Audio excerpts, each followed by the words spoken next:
Hello, welcome to myairgunreviews.com.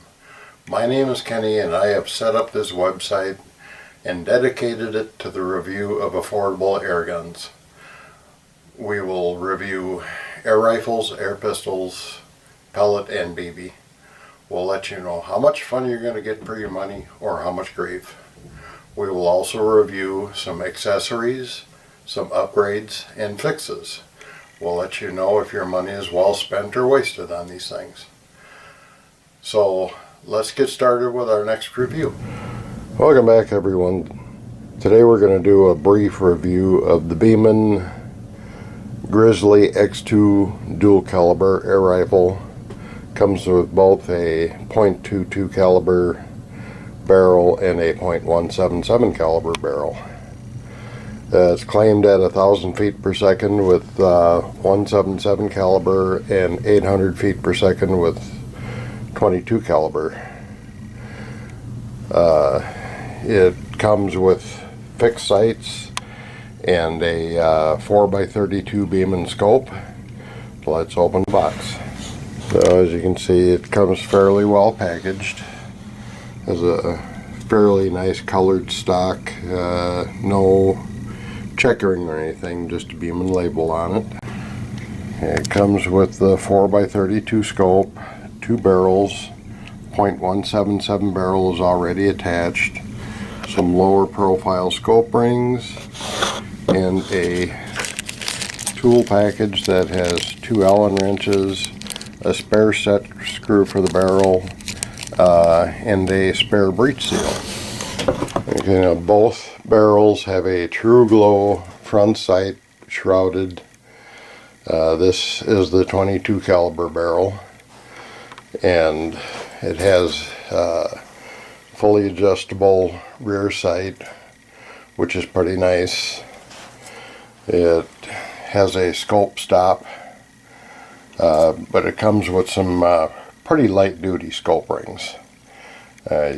The rifle does have a fair amount of kick, so you would want to invest in some sturdier scope rings. The scope is not bad for a 4x32. It actually zooms in quite nice in 10 yards. Okay, it's got a fairly nice European hardwood stock. It has caps over the screws that retain the barrel to the stock. Pretty nice finish. I really like the finish on it. It's a fairly comfortable stock. You know, it's not the greatest. It's got a nice soft rubber butt pad. I like that. The trigger is just so-so. It doesn't pull that hard, but you really can't feel that second stage. Oh, I forgot to mention, this gun has an automatic safety. Every time you cock it, the safety engages and you just press forward on the safety to release. So you find them online anywhere from $149 to $299. A very wide price range on them. But Mills Fleet Farm has a regular price of $129.99, and they had this one on sale for $99.99, so I grabbed it. But this rifle pretty much failed. When I started to shoot it out of the box, everything was going supersonic, so I put it across the crony, and 7 grain lead pellets were flying over 1,400 feet per second. So I tried alloy and they were going over 1,600 feet per second, which was blowing my mind. And so I actually took out my Ruger Airhawk Elite and shot it over the crony to make sure the crony was working, and I got 890 feet per second, so there was nothing wrong with the chronograph. Okay, I switched barrels and put the 22 caliber barrel on it, and it did not take long, and as you can see, it blew out the breech seal. and I did replace the breech seal, and the feet per second continued to fall and continued to fall and continued to fall, even with the new breech seal in it. And it has the most erratic feet per second that I've seen. I was getting an extreme spread of 340 some feet per second with the .177 caliber, and extreme spread of over 240 feet per second using the .22 caliber barrel. So we'll run a few across the Crony again so you can see what it looks like after it's had about 50 shots run through it.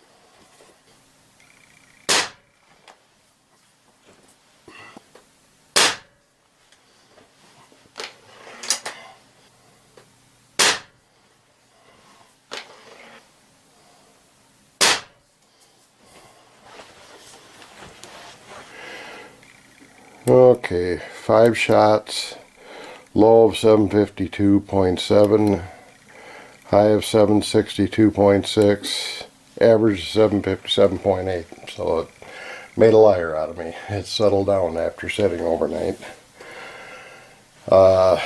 It's actually pretty consistent. I'm going to run 5 more across and see if it still does the same. We're going to run 5 shots across it using Crossman Premier 14.3 grain.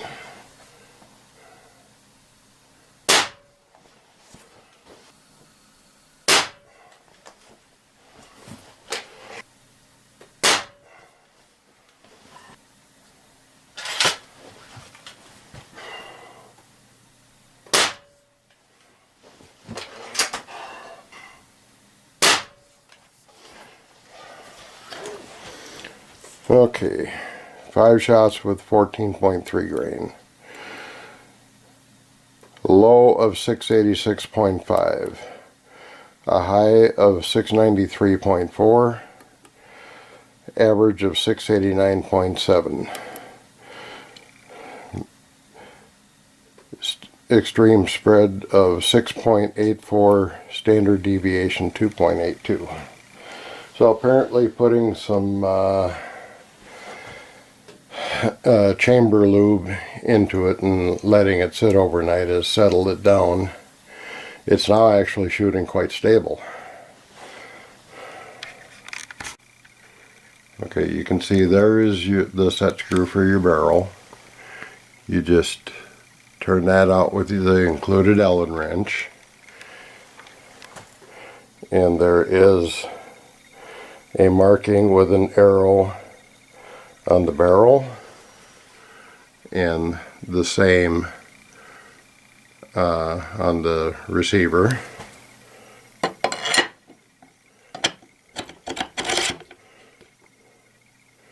Slide that in so the arrows line up.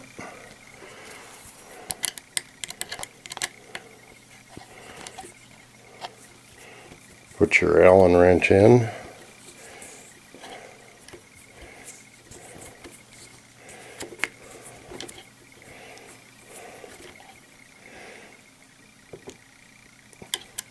Set, and you're ready to go. Now we'll shoot a few 177s across the Crony and see what we get.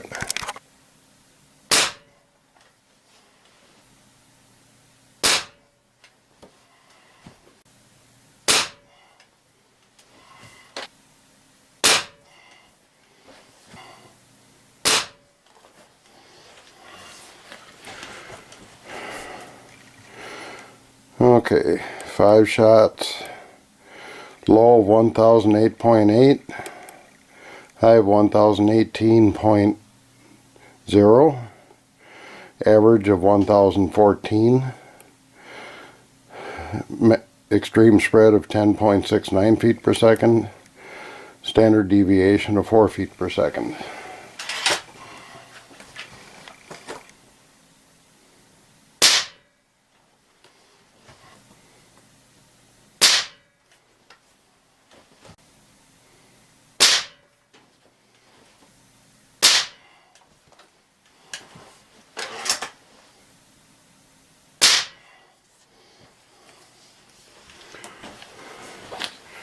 Okay, that was 5 shots shooting Stoger 5.56 grain alloy pellets.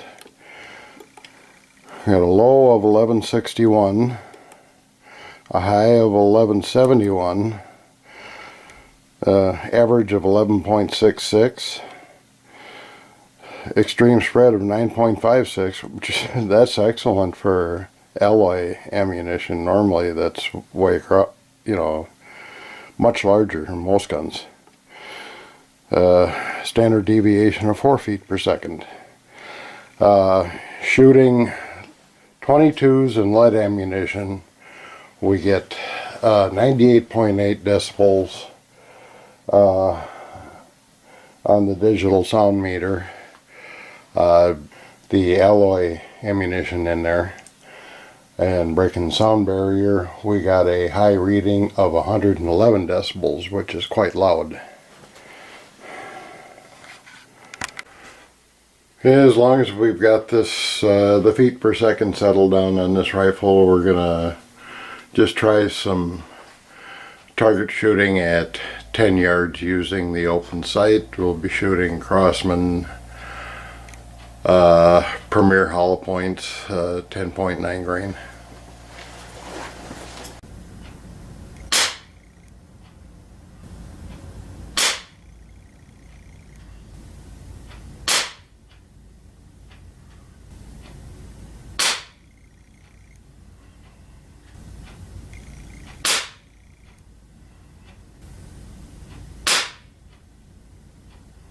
Well, that's not too bad a shot pattern using open sights at 10 yards.